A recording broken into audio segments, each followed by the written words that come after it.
guys, it's Kelly. Mari and I are back with another challenge layout. This week we are focusing on using 6x6 paper pads. So I pulled out the new line from Maggie Holmes, the Chasing Dreams, and I am just pulling out some papers that I think will be a good match, or some pretty papers that I just want to use for this photo. So this photo is very hard to see, I know, or at least I think it's going to be pretty hard to be able to tell what it is, but it is a photo of a nest, and you can see two little baby birds. And the way that I ended up taking this picture was I put the phone over my head. I couldn't even see what I was taking. I just knew that there was a nest, and I, would take a few pictures and then move the camera around and take a few more. And I was able to get this photo, which was amazing to me because I couldn't see where I was taking, and I didn't get too close to the nest. I didn't disrupt it. I did a little cropping to get the photo. But anyway, I wanted to put this on a page because, it is springtime now. Pollen is everywhere, and, the birds are chirping, and it's my favorite season, and I was just so thrilled to be able to get this photo. So I'm just trying to pick a few of the 6x6 papers to use as layers, and I'm just randomly trimming down some of the papers. I'm going to go ahead and trim down that pink pattern piece a little bit more. That is a real pretty floral and a leaf pattern on it. It's just gorgeous. So I knew that this collection would be perfect for this photo because, with Maggie Holmes, she has a lot of butterflies and birds, and I knew the florals would be a good color as well. So I do have to apologize. As I was doing the layout, apparently I had not erased a video off of my phone, and I ran out of memory. So in just a minute, it's going to come back, and I will have adhered down at least some of the papers. Right now, though, is pretty decent. I mean, these are some of the papers that I'm using. It's just, unfortunate that there's a couple that are added on. And because the papers were already adhered down to the cardstock, I didn't want to rip them up and, show you how I did that. But I try to show you, and it's very easy. And if you look at the stills at the end, you can see just how I layered each and every one. So I am going to pop up my photo on some craft foam and then layer a lace doily underneath it. That is definitely one of the things that I love to do, and anytime I can put a lace doily on a layout, you will see me doing it. I just love that extra texture that it gives.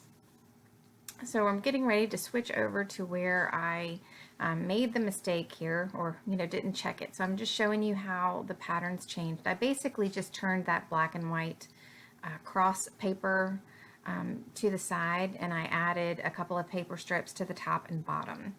And on the bottom, the longest paper strip is actually the tear apart edge of a 6x6 paper pad. I try to use all my little different pieces when I can, and that is one of those little pieces that I cut and cut the hole out and stretched it across and made it work. So at this point, I'm just taking some of the puffy stickers from this collection. I decided to put the pink butterfly down by the flowers just because the flower that it was closest to was teal, and if I bring up the teal butterfly, it creates more of a visual triangle with the color teal around. I'm just putting some gold and white twine that I found at Target in my tag, and it just adds a little bit of I like the little bit of gold, and I feel like it helps to complement the yellow that is in the butterfly as well.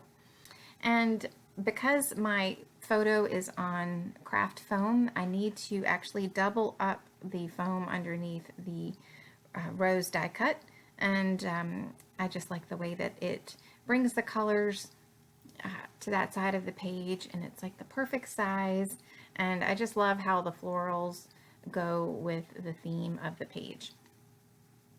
So at this point, I'm just going through my sticker sheet and trying to figure out what else I can put on the page, and I pulled these gold crosses off, or plus signs. I thought that number one, it repeated the pattern in the black and white, but it also helped to bring a little bit more of gold to the page. And this little gold and white sticker that I'm working with, I had actually cut it in half on another page, and so I was able to get the other half of it used on this page.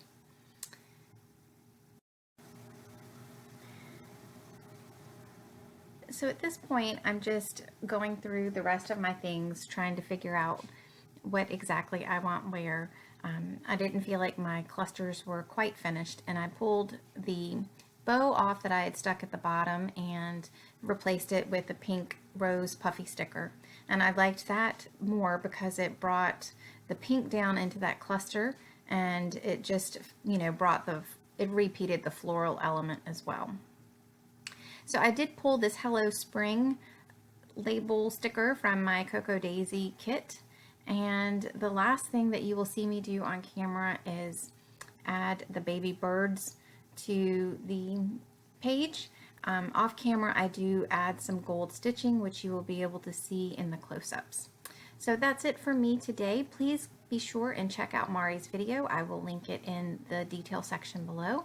And as always, if you have an idea for a challenge that you would like to see us do, please leave us a note in the comments. We love to get suggestions from you guys as well. So thanks so much. I hope you have a great day, and I will see you soon. Take care. Bye.